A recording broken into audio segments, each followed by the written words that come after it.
A couple of weeks ago, I did a blog here at Kermode Uncut saying, look, we're halfway through the year. Let's do a top and a bottom 5 of the films that have been released this year, just to sort of see how the year is shaping up. And I made certain rules. I said it was going to be films that I had seen this year rather than films that were released last year for the awards season. And I came up with a couple of lists, and I said, you tell me your lists. And you have responded in your hundreds. I mean, far too many to read out your lists. But let me pick out a few examples from the stuff that you sent in, because it pointed out some omissions in my list, things that I'd overlooked, and things which you chose that I wouldn't necessarily agree with.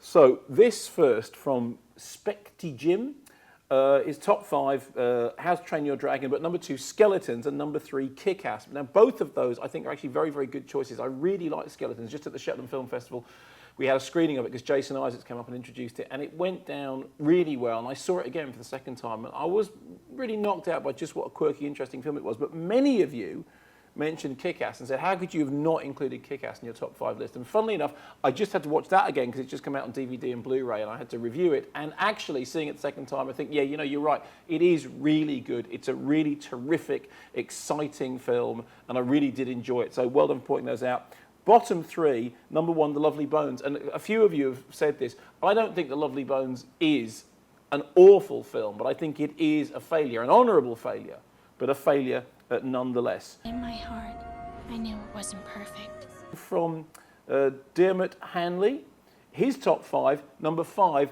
Four Lions. And a number of you, again, said, how come Four Lions wasn't in there? And once again, by coincidence, I ended up watching Four Lions again because it just came out on DVD and I was watching the extras.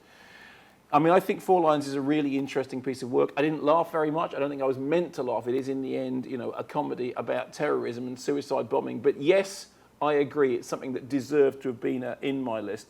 Also, well done for including Ponyo in your top 5. But bottom 5, another one which many of you cited, Alice in Wonderland. Boy, you hate Alice in Wonderland. It seems like the Tim Burton tide has totally turned. In fact, a few of you written in saying, what on earth is it with you and Tim Burton? How come you're not as harsh on him as you are on other directors? I mean, I think that Alice in Wonderland is not by any means in the better regions of his work, and it should never have been in 3D. But it's interesting how much many of you really hated it.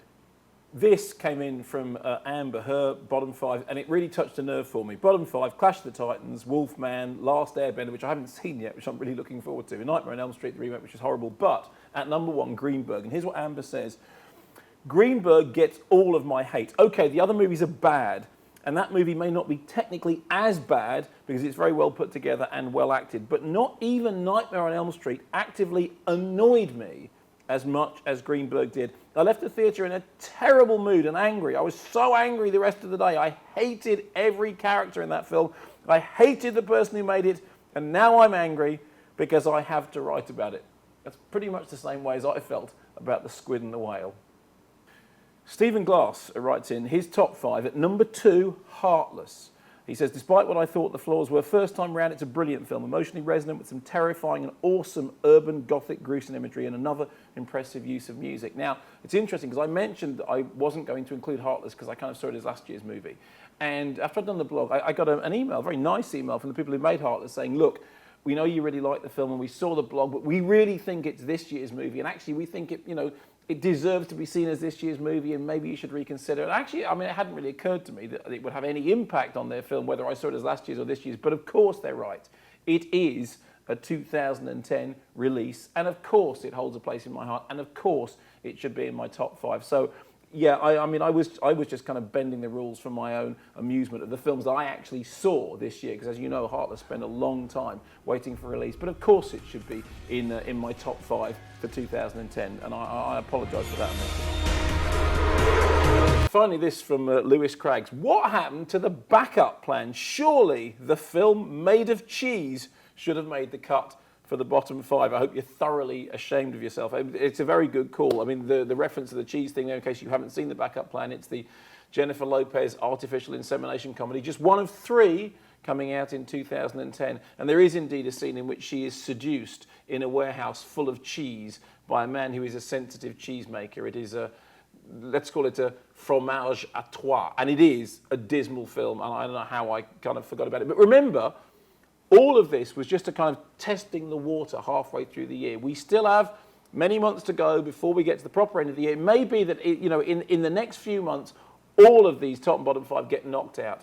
Let's wait and see, but thank you for writing in and pointing out some of my obvious omissions. And keep your fingers crossed that there's no more bottom 5 entries between now and Christmas.